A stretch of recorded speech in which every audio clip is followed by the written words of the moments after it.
That brings us to our final presenter, and Cameron is going to talk to us about the deleterious effects of stress and our coping mechanisms, and I'm all ears because the stress hasn't ended. Welcome. Thank you.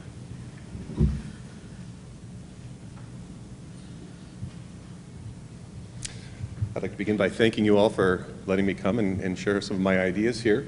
I actually have a presentation I'd like to give in PowerPoint here, which, there we go there. Okay. So what I'm going to be talking about today is, everyone's mentioned stress, and it's kind of funny that you're all kind of, most of you in graduate school, and there's a light at the end of the tunnel, and you're not sure where that light shines just yet, and this is a very stressful time. I remember being at this crossroads myself, not knowing what to do next. I was done with academia. I wanted to go into private industry, and I took a job working for a biotech company, although my background is in biology, and then I went into psychology, and then I went into neurosciences, and ended up as an immunochemist at a biotech company. That's a long story, but then I realized that working for a 9-to-5 job in a essentially academic career doesn't really work for me. So I remember we bought a nice new house because the pay was really good. I moved into my brand new house on a Monday, was fired on Tuesday, and was offered a faculty position at Brock on a Wednesday, the very same Wednesday. So Monday, Tuesday, Wednesday. I don't remember much of it because I think I was probably just drunk the whole time. We'll get into that. So what are we going to be talking about today? We're going to talk about stress, how it affects various parts of our lives, and what I have here, if you take a look at my title, it says a few things you should know in today's modern man-made society. Here we have man evolving over the course of hundreds and hundreds of centuries, starting off, of course, hunter-gatherer, well, monkey first, then hunter-gatherer, and then he's got technology, he's got a spear. Now imagine that's us, because now we've got some more technology. We have a rake, we've got cultivation of land, now we've got more technology, we've got our jackhammer, and he's building architecture, and this is where we've ended up, essentially naked in front of a computer. But this is what we do in modern day society, is we're inactive, we have all sorts of problems associated with us essentially being a caveman in a modern man-made society. Biologically, we're hunter-gatherers, but we live indoors. So this presents many problems for us stress-wise. Let's take just a bit of history. Sorry, I want to see if that slide, no, it didn't. Okay, sorry. Walter Cannon was a physician back in the early 19th century. He came up with this idea of homeostasis, that is, the body has to maintain an internal state, a constant internal state, because if you don't, there's an upset, and of course failure of your internal state maintaining itself ends up in tissue damage and of course the death of the organism. But what Cannon also realized was that it wasn't just about maintaining the biology of you through proper eating and drinking and pH balance and the way we naturally take care of our own bodies through our motivations and emotions and our behaviors, but that also our thoughts can influence the way our body is taken care of as well. Now I had a quote, but it didn't make it into this final cut of my my presentation. But the idea is basically that that what we think can influence our physiology, and I'm going to show you how. In the 1950s, with better understanding of science and technology and medicine, Hans Selye came up with this particular model here. And this is called the general adaptation syndrome, and this is some of the predecessors of the modern stress physiology the way we know it. If you can take a look over on the left side of the graph, we see this line here, we see the normal level of resistance, and we can see that during an immediate stressor, our body dips down from its normal level of resistance and uses up a lot of our resources and starts damaging itself in order to keep us alive, to save our lives. And we're going to deal with that first little dip first, and it tries to get us back up to this normal level of resistance. We're all very familiar with this, this idea here. This is the fight or flight response. Imagine someone's hiding in a closet, pops out and says, boo, or you're walking down a dark alley and you see a bunch of gang members with knives. Your heart starts racing and you have this fight or flight feeling inside of you.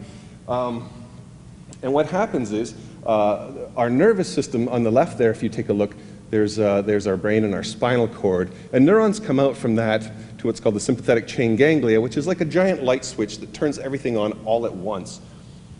And what it does very quickly is it dilates our pupils, so it opens our eyes more, so better light can get in. It inhibits salivation, because we don't need to be, well, we'll see about digestion. It inhibits digestion entirely, because when you're running for your life, you don't need to be digesting. It opens up the airways so you can breathe faster. It accelerates the heart so blood pumps more efficiently throughout your body. It stimulates sweat from your sweat glands, so you get sweaty palms. Well, if you need to climb a tree because there's a bear chasing you, you can get better grip on that tree. And again, it shuts down digestion. We have the stomach, the pancreas, and the liver here in the middle there. And it basically shuts those off, and it says, you know what, digestion, you're kind of expensive. We don't need to be digesting. We need to save our lives right now. It relaxes the urinary bladder. Of course, in males, stimulates ejaculation, but that's another lecture. It's not like you're running from a bear, and unless it's a sexy bear, right? Okay, so let's look at the middle part of this general adaptation syndrome. Now all of a sudden, we enter the stage of resistance. This is long-term stress. So we're all very familiar. Oh, sorry, I didn't talk about the parasympathetic. So the sympathetic nervous system turns all of these things on, but it has a counterpart, the parasympathetic nervous system, which turns all of these things off slowly. So for example, it constricts the pupils back to normal size, it constricts the airway, so you breathe normally again, it slows the heart rate down. The only problem is, the adrenaline released during this lasts in your blood for a while. I always use the example because for some reason this always happens to me. You're driving along the QEW and you come around that corner at Jordan Harbor, and there's the cop sitting there with the gun. And you look down and you're doing 120, and quickly you get down to 100, and he doesn't notice, or he pretends he doesn't notice, and your heart starts racing. And you look in your rearview mirror and his lights don't come on, and you go, whew. And your heart's still racing, and you say to yourself, okay, I'm not in trouble, and then that's the adrenaline flowing through your body that's keeping that going. It doesn't last much longer, but for about the next 10 minutes, you're going to have a racing heart, and this response is going to be on. But the parasympathetic, again, turns all of this stuff off. It's called the rest and digest system. So what it's going to do is it's going to promote digestion to restore the balance of the body. Any food you have sitting around in your stomach is going to be digested to do some repairs. You might feel like sleeping, or you might be exhausted at the very end of this, but this is basically the way that works. Next, the stage of resistance, there's another physiological system we have. We have two. One for short-term stress, that is the sympathetic nervous system, which is the on switch to the fight or flight system. And the second one is the parasympathetic, which is the off switch to the fight or flight, or the rest and digest system as it's called. When we are encountering long-term stress, so the first stress, sympathetic nervous system, is minutes to hours. The next stress is days, weeks, even months. And we have a separate system for that. And that system is called the hypothalamic pituitary adrenal axis. And the idea here is the hypothalamus at the top there, it's neural tissue, and it's part of your brain, and it's the part of the brain that is involved in your motivations and your emotions. So it's involved with hunger, thirst, thermoregulation, reproduction, and of course stress as well, and the balance of the body and stress. So what it does is it communicates with, right below it you'll see there's a pituitary gland, and the pituitary gland is the master gland. And what it does is it releases hormones in the blood that flow throughout the blood, and of course hormones take a while to get to their targets, so it's slow to start up and it's prolonged because they last in the blood a long time, hormones do typically. What it does is it communicates with all the other glands in the body. So for example, it'll communicate with the gonads for reproduction, and it'll communicate with, of course, what we call the adrenal glands. We see the kidneys there, 2 kidneys, and right on top of the kidneys is the adrenal glands. And they release a hormone called cortisol. So cortisol is released in times of long-term stress in that stage of resistance. So you're probably, most of you are probably full of cortisol right now. And it does some pretty nasty things to you, okay? It changes your appetite. I know it makes me want chocolate and ice cream. It makes me want alcohol most times. And then it gives me no appetite for anything healthy. And of course, it does this to a lot of us as well.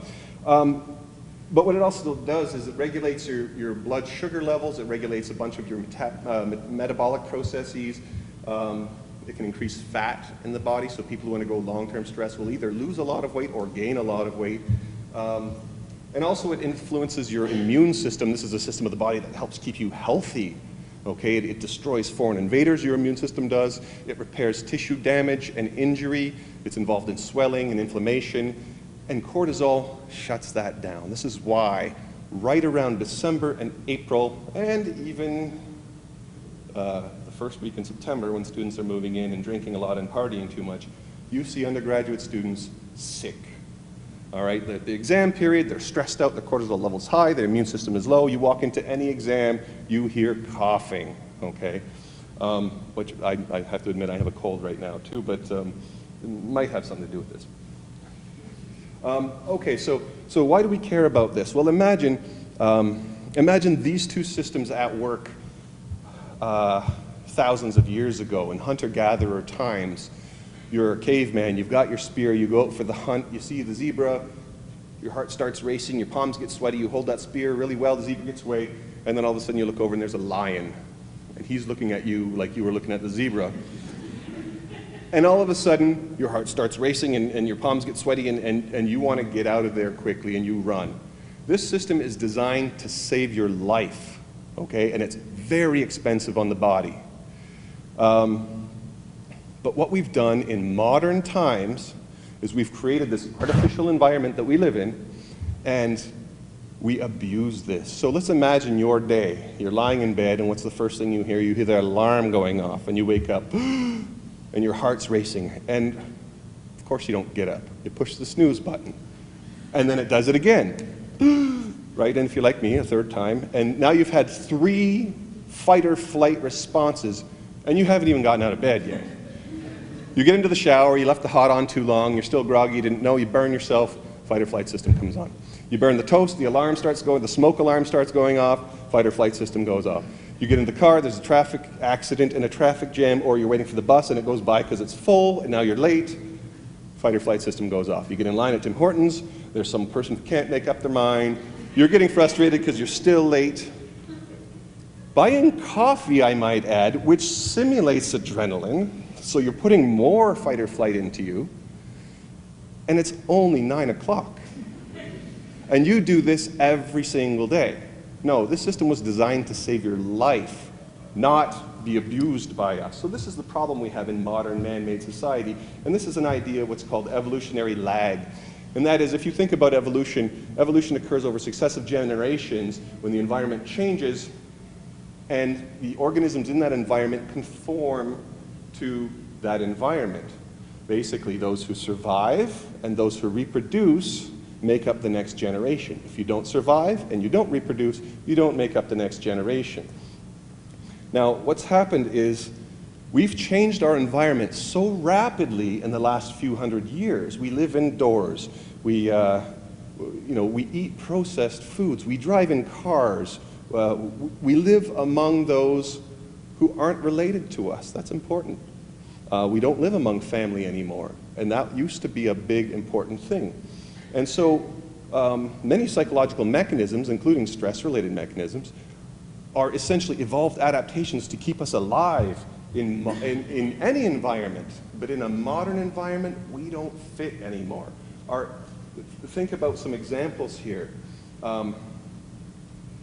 If today in modern society you were to say that 14-year-old is going to have a baby, you would say, oh, that poor girl, she's going to be at such a disadvantage.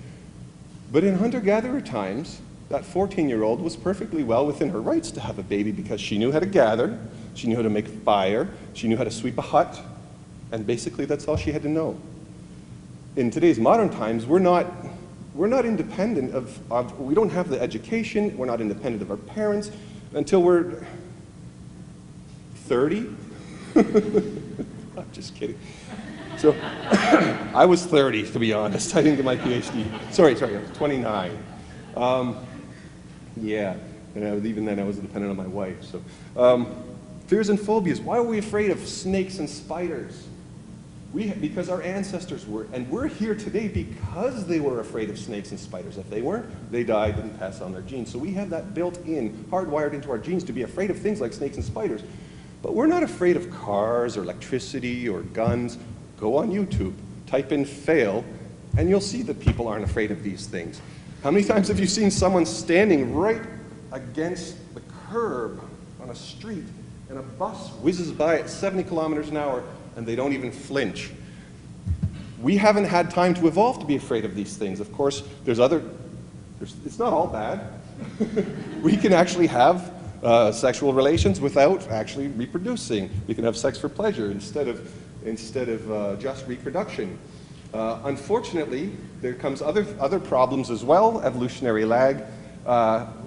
We don't eat a modern diet, we eat a modern diet. We don't eat a natural diet anymore. We've adopted a sedentary lifestyle where we sit around in front of computers, in front of TV and media devices, and exercise is a luxury that we can hardly afford. Our ancestors had to exercise every single day. And basically, when we eat these processed foods, because someone's trying to make a profit by making it tastier and tastier, by adding those things that kept us alive, we have a natural appetite for fat and salt and sugar, because those things in our ancient history kept us alive during times of famine. If you packed on an extra few pounds and there was a famine, you survived. So it's natural for us to have this appetite. So the idea of evolutionary lag is that we are cavemen living a modern man-made world, and we have problems because of it, stress-related problems. And we can take those events in life, this is what's called the social readjustment rating scale, and we can take a look at some of these odd events that occur in our lives that maybe our caveman ancestors didn't have. And what some researchers have done is they've put a weight to some of those things. I mean, there's some natural things in here, death of a parent, unplanned pregnancy, I suppose that happened to cavemen too. Getting married, I don't know if that happened. Divorce of parents, probably not. And we can add a weight to these things. And if that has happened to you in recent times, you can have a score. And some research has shown that the scores you can score on this particular test directly influence your health and your well-being. So the more of these things you've had in your life, the more you've had social readjustment. And you can do this test if you want. You can even Google this when you go home and take the test itself. There's actually one for students, so you can do that one as well. You'll probably all score really high on it. And you'll see that the higher you score, the more at risk for illness you are. One of the biggest problems we have in modern times is for example, stress-related illnesses. There's dozens of them, but one of the biggest ones is heart disease. This is the #1 killer in North America, heart disease. And the idea here is that, excuse me, is that with long-term stress, like cortisol flowing around in your blood, changing your metabolism, it mobilizes fats. Now you have more fat flowing around in your blood. The fat can stick to the artery walls and reduce the, oh, sorry, my picture got out of size here, but I'll go to the next picture there. Here we have the diameter here of an artery being reduced by plaque buildup. This is fat because of our modern man-made diet. It's high in fat. And of course the cortisol, which mobilizes our naturally stored fat, floating around our blood constantly, we can block off our arteries. And if that happens to be your coronary artery, which is the main blood supply for the heart itself, if it blocks off, this is what we call a heart attack. And we can have some serious problems with that. Of course, our behaviors, when we're stressed, everything's better with bacon, right? When we're stressed, we do all sorts of really strange things. You're likely to be distracted and behave in unhealthy ways when you're stressed. Of course, when you're stressed, you typically drink more alcohol. People drink more coffee. They smoke more. They eat more unhealthy meals. And people who are distracted by stress tend to have more accidents. I don't know how that's even possible, but sorry. So what can we do about it? We're going We're going to live in our man-made world with our artificial stressors that we're not used to. Is there any way to fight back? Well, we can cope. That's a very broad term. Everyone copes a slightly different way, just like everyone experiences stress a slightly different way. And there's a couple of broad ways to cope. One is to address the stressor like it's a problem. It can be solved. Another one is by addressing your own emotions. You can, for example, learn to, sorry, I'm going to move on to the next slide here. This one's got too much writing on it. This is called emotion-focused coping. So basically, you can address your own emotions because there's an inherent emotional response to any kind of stressor. And if you deal with just the emotions themselves and focus on your feelings, you can actually reduce the stressor. Now, it doesn't make the stressor go away, but it certainly makes you feel better. You have someone deciding, should I sleep, should I exercise, should I have something tasty to eat? I'm just going to do what feels good for me. Okay, this is called emotion-focused coping, and I'll talk about a bunch of different ways people emotion-focused cope. But then there's behavioral methods of doing it, like alcohol or drugs. Seeking out friends or relatives will find that social support is actually a very strong stress buffer. Of course, playing or watching sports or watching TV to distract you. Then there's just thinking of things slightly different ways. Changing the way you think about a stressor can actually help as well. But then there's what's called problem-focused coping. Here we have a guy who's got a big stressor, a big snowstorm, but all he really has to do is shovel that snow and the stressor's done. So he's got a clearly solvable problem right here, but he can turn that problem, figure out a solution, execute the solution, and he's got his stressor removed from him. People tend to use emotion-focused coping when they think there's nothing they can do about the situation, but people tend to use problem-focused coping when they know that their actions will have consequences and will improve their situation. Now we can break these coping strategies down into problem-focused and emotion-focused, and this is typically how people deal with stressors. So for example, planful problem solving, you make a plan, right? Understand the problem, make a plan, do the plan, right? Check the solution, and repeat. This is just what's called planful problem solving, and you'll find that people with more education, people with a higher, people with higher socioeconomic status, so soon to be you, will execute this kind of thing because you have the knowledge and the ability to actually figure stuff out. Confrontive coping, I don't like this one, I'm kind of shy. This is just, without a plan, it doesn't always work, but it can, without a plan, confronting someone or confronting the stressor head on and taking some kind of aggressive action to change the solution. Seeking social support, research has shown time and time again that people with social networks tend to be less stressed than people who don't have social networks. And it's not necessarily about how many friends you have, but it's the quality of the friendship. So if you have a few really close friends that you get along with and you enjoy their company, that's much better than, let's say, being on Facebook and having 500 friends, most of who you hate or have never even met.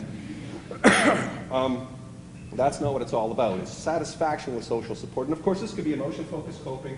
It's getting a pat on the back or a hug from a friend. Or it can be emotion-focused coping, or it can be problem-focused coping. Getting information from your friends. That happened to me. You know what I did? I did this and it worked out perfectly. Oh, I never thought of that. This is the idea here. Distancing, I couldn't find a good picture of distancing. I'm not sure what this is, but it's distancing. It's emotionally detaching yourself from the situation, saying, I don't care. And all of a sudden, the emotions don't drag you down anymore. There's escape avoidance. This is physically removing yourself from the situation.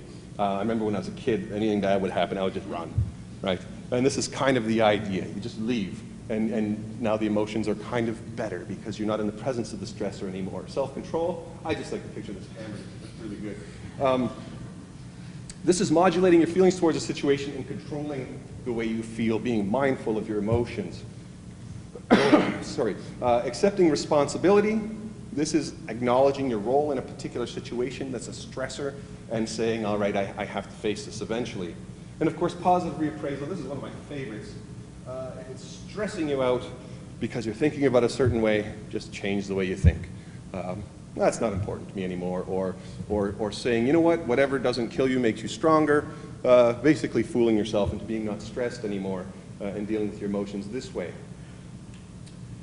And because you're all going to be heading off into a workplace soon, I'm going to give you a bit about some theories of workplace stress. And you can take this information and you can actually use some of the thoughts here in evaluating workplaces. And before we go, I'm going to show you a neat little strategy that I used to find my job that I didn't keep, so maybe you don't want it. What to look for in a job? Well, one of the models focuses on control in your environment and the demands of the environment. And another model is called the vitamin model, and we'll see why in a second why this is important. So here's Karasyk's job, the strain model. It's the demand control model. And the idea here is we have job demands. We can have high job demands or low job demands. And we have control in our workplace or control in a situation. You can either have high control or you can have low control in your workplace. And there's some examples here. So for example, let's start with low demands and low control. So it'd be a janitor, a watchman, a billing clerk, someone who's told how to do their job, don't stray from it.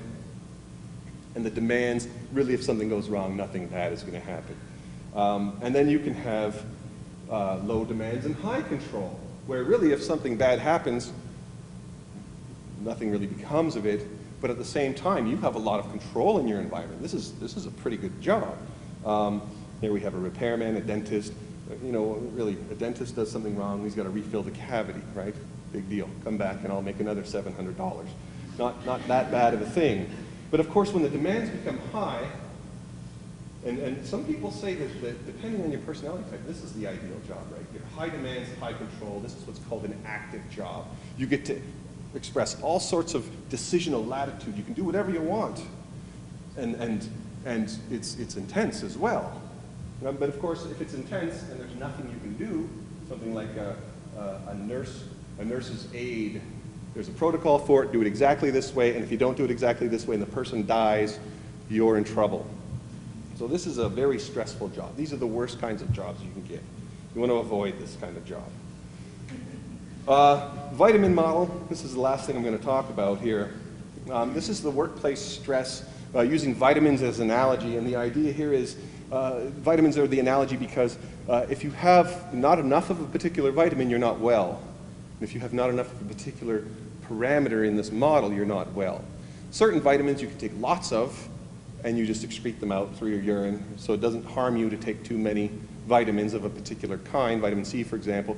But other vitamins, if you have a buildup of them, they're actually not good for you. So there's no added benefit for some of them above a certain level, but for some vitamins above a certain level, it's actually detrimental to your health. So as Karasyk's model, demand control model, one of the things you want in a workplace is control in a workplace. You want to be able to control certain things in your workplace. You want opportunity for skill use. So for example, if you were to put into a job where you're not really maximizing your potential, it might be stressful for you and you might not enjoy this. Your health and your mental health might start to decline. You want a job that has externally generated goals. So basically, the environment make demands on you where you can use creativity to have goals for a particular solution. Variety. I used to work at a factory, a steel factory, when I was an undergraduate for summers. And I felt sorry for the guys who worked there, but at least they would take you from one assembly line and put you on a slightly different assembly line just because it was slightly different, thinking that that would help you out. And I suppose it did. So you want a bit of variety in your life, or in your job as well, because this influences mental health. Environmental clarity, there's nothing worse than being at a job where you're not quite sure what you're supposed to do. Of course, opportunity for interpersonal contact. When I worked at my biotech company, maybe not this kind, I remember I worked in the immunology lab, and there was only 2 of us in there, and the other person that was there was sick most of the time, so I was always by myself, and I could look across the lab through that little window into the chemistry lab next door, where there was 30 people, and they were always having fun in the chemistry lab. There was me by myself at the bench. And there was no interpersonal contact, and this was a tremendous amount of stress in my job. Availability for money. Of course, you want to be able to advance and you know, take care of your family, take care of your own needs. And if you don't have this, it's a stressor. And if you have too much of it, it actually doesn't make anything worse. Physical security, you want job security, you want safety. And again, if you have lots and lots of this, it doesn't make anything worse. You can have all the physical security you want, and it doesn't make things better, but lacking it certainly makes it stressful. Of course, also a valued social position. If you've worked hard to get where you are, you want people to appreciate that. I don't know who this guy is, but he just looks really important, so I put his picture there. Looks like he works for the Federal Reserve Bank or something. So a valued social position is another thing that if you don't have enough of, it'll lead to a stressor in your life. So this is basically a quick rundown on some of the workplace stress theories. Now, what can you do in your everyday life? Well, I thought, should I put this in because I've heard it all before. It's like some public service announcement. You can literally go on Google and type in how to reduce stress, and any Joe is going to have a list of things on there, and he's probably mostly right. So I put my Joe list up here as well. And based on what I know about the physiology of stress and what I know about the psychology of stress, these things actually make a lot of sense. So get proper amounts of sleep. When you're tired, you don't do so well. Eat a healthy diet. Think to yourself, what would a caveman eat? And then try to stick to that. When you're in the grocery store, don't shop in the aisles. Shop around the outside. That's where all the natural food is. Try to stick to that. Don't eat processed food. It's not good for you. But it is delicious. Exercise. Our caveman ancestors got exercise every single day. You don't even need exercise every day. Health Canada says that you need, 30 minutes 3 times a week. Is that too much to ask? Go do it. Learn some organizational skills. Make some to-do lists. Write things on your calendar. Knowing what you're going to do next actually helps you problem-focus cope, right? Try not to procrastinate. This one's really hard. So you don't have to learn to do that one right away. Don't overindulge in substances, and when I say substances, I mean food as well. Alcohol, food, tobacco, drugs. Just try to avoid those things altogether. They're not particularly good for you. Again, I sound like a public service announcement. Take some regular vacations. This one's really important because if you take a look at my list of emotion-focused coping, it doesn't make the stressor go away. It just kind of procrastinates the stressor while you feel better. But once you feel better and you have a clear mind, now you can actually problem-focused cope a lot more effectively. This is why emotion-focused coping is kind of a good thing. Go out and have fun with your friends one night before you have that big assignment due, because when you wake up the next morning and you felt great the night before because you were having so much fun, you'll approach that from a new perspective and you'll be able to deal with it a lot better. And a vacation is one of those things. It doesn't have to be a week in the Caribbean, because you probably can't afford that, but it could just be some bed and breakfast somewhere for a weekend. And of course, this is one of the most important ones right here. Having family and friends, social networks are incredibly important for stress. They buffer stress not only with information, so problem-focused coping, but also for emotion-focused coping. Again, a shoulder to cry on, someone just to spill your guts to. The most important thing is it has to be people you like. It can't be your nagging mother who tells you don't eat enough and tells you you're a failure. That's family, but it's not helpful family. You see her when you have to, but not for fun. That's basically all I had to say for this evening, and hopefully you can take something home with you and have a slightly reduced, stressful life.